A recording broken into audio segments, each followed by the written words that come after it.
The United Nations says around 8 million people have had to leave their homes because of the war in Sudan.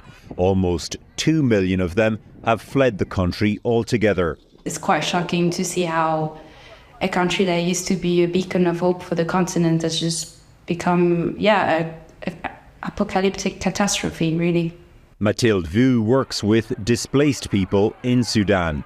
Every single person we talked to had seen a level of tragedy and a level of violence that was completely unbearable, targeting, killing, rape as a weapon of war, execution on the way while people were trying to flee.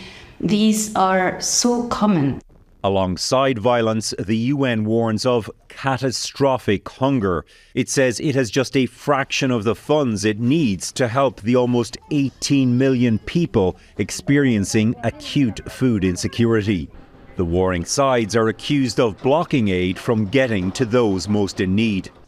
The UN Security Council recently passed a resolution calling for a truce, but to little effect. A newly appointed Washington envoy is trying to relaunch peace talks. A US-Saudi peace initiative failed last year.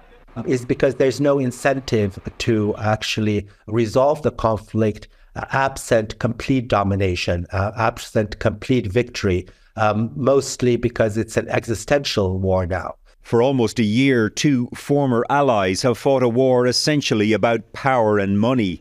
Abdel Fattah al-Burhan, leader of Sudan's army, and Mohammed Hamdan Dagalo, also known as Hemedti, head of the paramilitary Rapid Support Forces.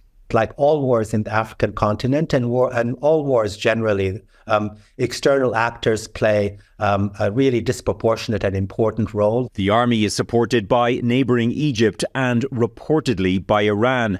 The RSF is widely believed to be backed by the United Arab Emirates, something the UAE denies. It also has help from Russia's Wagner mercenary group. So any incentive to stop fighting will likely have to involve some or all of these parties. In the meantime, the people of Sudan will suffer in a war that almost none of them ever wanted. Redmond Shannon, Global News, London.